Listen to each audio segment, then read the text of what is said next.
अनिरुद्ध की आवाज में एक अजीब सी खामोशी थी जब उसने झनक को फोन किया, जैसे कोई शब्दों के जरिए अपने टूटे दिल की परछाइयों को छुपाने की नाकाम कोशिश कर रहा हो। फोन की घंटी बजते ही झनक ने उसे उठाया, लेकिन उसे अंदाजा नहीं था कि दूसरी तरफ से आने वाली खबर उसकी दुनिया को हमेशा के लिए बदल देगी। झनक, अप्पू दी अब नहीं रही। ये शब्द सुनते ही जैसे झनक की सांसें थम गईं। उसकी आंखों के सामने अप्पू दी का मुस्कुराता चेहरा घूम गया। वो आवाज, वो स्नेह, सब कुछ एक झटके में याद आने लगा। उसका पूरा शरीर कांपने लगा, जैसे कोई भूचाल उसके भीतर उतर गया हो। नहीं, ये कैसे हो सकता है अनिरुद्ध? मैंने तो कुछ दिन पहले ही उनसे बात की थी। वो तो ठीक थी। उसकी आवाज में अविश्वास और टूटन साफ झलक रही थी। अनिरुद्ध भी खुद को संभालने की कोशिश कर रहा था, लेकिन दर्द ने उसकी आवाज को भर दिया था। उसने धीरे से बताया कि अप्पू दी की तबीयत पिछले कुछ दिनों से बिगड़ रही थी, लेकिन उन्होंने किसी को बताया नहीं। और उनकी आखिरी ख्वाहिश थी कि वह झनक से एक बार मिलना चाहती थी। यह सुनकर झनक के दिल में एक और तीर चुभा। उसने खुद को कोसा, काश मैं समय पर पहुंच जाती। शायद मैं उनसे मिल लेती, शायद उन्हें रोक पाती, शायद। वह खुद को दोष देती रही। उसकी आंखों से आंसू रुकने का नाम नहीं ले रहे थे। उसकी रूह कांप गई थी इस पछतावे से कि वह अपनी सबसे करीबी इंसान की आखिरी इच्छा पूरी नहीं कर सकी। अनिरुद्ध ने उसे समझाया कि अब उनका नाम हमेशा जिंदा रखने का एक ही तरीका है, गांव में बनने वाला नया स्कूल अप्पू दी के नाम पर हो। यह बात झनक को थोड़ी राहत देती है। वह इस पहल का समर्थन करती है और पारस से विनती करती है कि वह इस स्कूल को बनने दें, क्योंकि यही अब अप्पू दी की आखिरी याद बनकर जिंदा रह सकती है। परिवार के बाकी सदस्य भी इस गहरे सदमे से बाहर नहीं आ पा रहे थे। सदी, जो आमतौर पर घर में मजबूत स्तंभ की तरह रहती थी, अब खुद टूट चुकी थी। उनकी आंखों से आंसू लगातार बह रहे थे। उन्हें यकीन नहीं हो रहा था कि अप्पू दी, जो हमेशा उनके साथ रही, अब नहीं है। पूरा घर गहरे मातम में डूबा हुआ था। हर कोना, हर दीवार, हर तस्वीर में अप्पू दी की यादें बस गई थी। उनकी हंसी, उनकी डांट, उनका दुलार, सब कुछ अब सिर्फ यादें बनकर रह गया था। झनक खुद को कमरे में बंद कर घंटों तक रोती रही। उसके आंसू सूख नहीं रहे थे और हिचकियों की आवाज रात के सन्नाटे में गूंजती रही। लेकिन इस दुख की घड़ी में एक और सच्चाई धीरे धीरे अपनी परतें खोल रही थी। एक ऐसी सच्चाई जो झनक और अनिरुद्ध के रिश्ते की नींव को हिला सकती थी। पराशर, जो हमेशा से झनक की भलाई चाहता आया है, अब एक गहरे द्वंद्व में फंसा हुआ था। वह जानता था कि झनक गर्भवती है और इस बच्चे का पिता अनिरुद्ध है। उसका मन कहता था कि अनिरुद्ध को ये बात जल्द से जल्द बता देनी चाहिए, क्योंकि किसी बच्चे से उसका हक छीनना सबसे बड़ा अन्याय होगा। लेकिन दूसरी तरफ झनक ने ठान लिया था कि वह यह सच्चाई किसी कीमत पर अनिरुद्ध को नहीं बताएगी। उसे लगता है कि अगर अनिरुद्ध को यह बात पता चल गई तो वह शायद गिल्ट में वापस उसके पास लौट आएगा, और वह यह नहीं चाहती थी। वह चाहती थी कि अगर अनिरुद्ध लौटे भी तो सच्चे दिल से, न कि किसी जिम्मेदारी या मजबूरी के कारण। पराशर का मन बार बार उसे कहता कि अगर यह सच छुपा रहा तो वह भी दोषी होगा, लेकिन झनक की जिद के आगे वह चुप था। वह जानता था कि एक दिन जब यह राज खुलेगा, तब सब कुछ बदल जाएगा। अनिरुद्ध की आंखों में अगर झनक के लिए अब भी कुछ बचा होगा, तो वह उस दिन साफ नजर आएगा।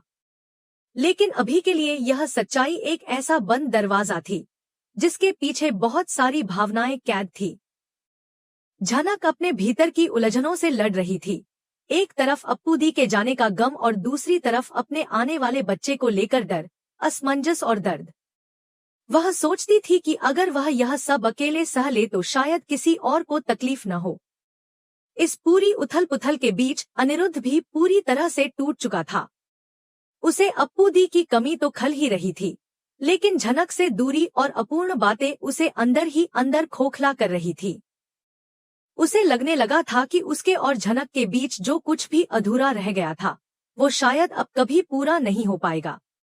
लेकिन उसे यह भी एहसास नहीं था कि झनक उसके बच्चे को जन्म देने वाली है। यह वह सच्चाई थी जो उसकी जिंदगी की दिशा ही बदल सकती थी, अगर उसे समय रहते पता चल जाता। पर अब तक यह सिर्फ झनक और पराशर की आंखों में छुपी एक अनकही पीड़ा बनकर रह गई थी। यह कहानी अब एक ऐसे मोड़ पर आ गई है जहां भावनाएं, फैसले और किस्मत तीनों अपने अपने रास्ते पर चल रहे हैं। और इन रास्तों का टकराव एक ऐसा तूफान लेकर आएगा जो सब कुछ बदल देगा, रिश्ते, भरोसे और भविष्य। पराशर की बेचैनी अब उसके संयम से बड़ी हो चुकी थी। उसने बहुत दिनों तक इस सच्चाई को अपने दिल में दबाए रखा, लेकिन अब उसे लगने लगा था कि और देर करना किसी बहुत बड़े तूफान को न्योता देना होगा। झनक की जिद, उसके डर और अनिश्चित भविष्य के बावजूद पराशर ने एक कठोर निर्णय लिया। वह जानता था कि अगर यह बात समय रहते अनिरुद्ध को न बताई गई, तो कल को बच्चा जब बड़ा होकर सच्चाई जानेगा, तब उसे अपनी मां से ही नहीं, पराशर से भी नफरत हो सकती है। और नूतन जैसी पारिवारिक महिला, जो इस तरह की बातों से बहुत जल्दी आहत हो जाती है, उनके लिए भी यह राज एक बड़ा खतरा बन सकता है। यह सोचकर पराशर ने एक साहसी कदम उठाया। अपनी पहचान छिपाते हुए एक अनजान व्यक्ति बनकर उसने अनिरुद्ध से संपर्क किया। उसने बड़े ही ठहराव और गंभीरता से अनिरुद्ध को बताया कि झनक गर्भवती है और वह बच्चा उसी का है। पराशर ने साफ कर दिया कि झनक और उसकी शादी नहीं हुई थी, ताकि अनिरुद्ध को किसी भ्रम में डालने की गुंजाइश न रहे। यह खबर सुनते ही अनिरुद्ध के पैरों तले जमीन खिसक गई। वह जो अभी तक अप्पू दी की मौत के गम और झनक से दूर होने की पीड़ा से जूझ रहा था, अब एक और सच्चाई के तूफान में घिर गया। उसका दिल दिमाग सब कुछ एक साथ दौड़ने लगा। सवालों की बाढ़ आ गई। झनक ने यह बात क्यों छुपाई? क्या वह मुझे फिर से खो देना नहीं चाहती थी? क्या मैं अब भी उसकी जिंदगी में कोई मायने रखता हूँ? बिना देर किए अनिरुद्ध गांव के लिए निकल पड़ा। रास्ते भर वह बेचैन रहा, उसकी आंखें बार बार नम हो जाती। उसका दिल कह रहा था कि वह झनक को फिर से खोना नहीं चाहता, और अगर उसके जीवन में एक नया जीवन पल रहा है, तो वह उसकी जिम्मेदारी से पीछे नहीं हटेगा। जैसे ही वह गांव पहुंचा, गांव की मिट्टी की सोंधी खुशबू के साथ उसकी यादें भी लौट आईं। वो पल जब उसने झनक की आंखों में सच्चा प्यार देखा था, जब उन्होंने साथ रहने के वादे किए थे। गांव की गलियों में जब झनक को अचानक अनिरुद्ध दिखाई दिया, तो वह जैसे जड़ हो गई। उसकी आंखें विश्वास नहीं कर पा रही थी कि अनिरुद्ध उसके सामने खड़ा है। दिल की धड़कन तेज हो गई और वह शब्दों के बिना सिर्फ उसे देखती रही।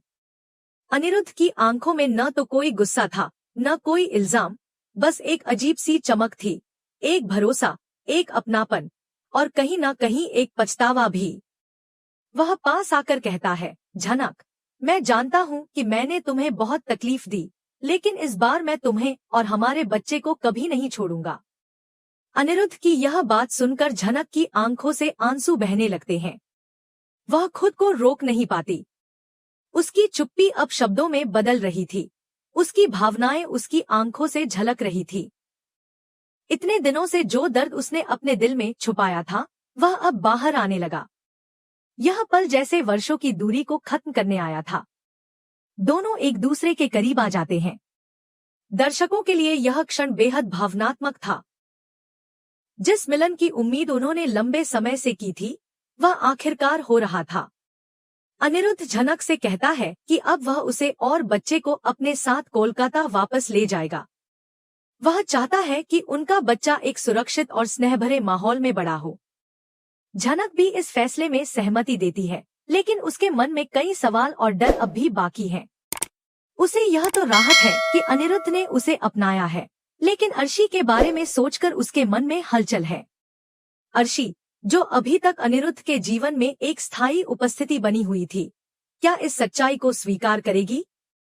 जब वह देखेगी कि अनिरुद्ध और झनक एक साथ हैं, तो उसका क्या रिएक्शन होगा? क्या वह उनके रिश्ते को तोड़ने की कोशिश करेगी या फिर अपनी हार मानकर पीछे हट जाएगी? यही वो मोड़ है जो इस कहानी को और अधिक रोचक बना देता है। अर्शी का निर्णय अब सिर्फ एक महिला की ईर्ष्या नहीं, बल्कि एक पूरी कहानी की दिशा बदल सकता है। पराशर का फैसला, जो उसने झनक और अनिरुद्ध को मिलाने के लिए लिया वह सही था या नहीं, इसका जवाब तो आने वाले समय में मिलेगा। लेकिन इतना तय है कि इसने सभी पात्रों की जिंदगी को झकझोर कर रख दिया है। एक तरफ जहां झनक को अपनी मां बनने की खुशी मिली है, वहीं दूसरी ओर उसे अब अपने रिश्तों की उलझनों से भी लड़ना होगा।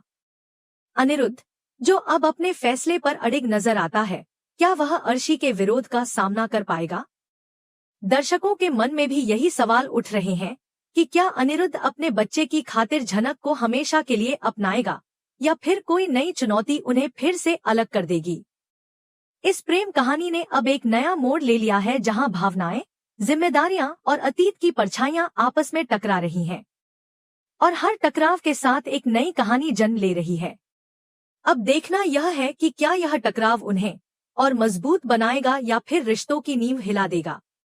यही रहस्य, यही उम्मीद और यही रोमांच इसे एक यादगार कहानी बना रहे हैं, जिसमें हर मोड़ पर दिल दहला देने वाली सच्चाई और भावनाओं का समंदर छिपा है।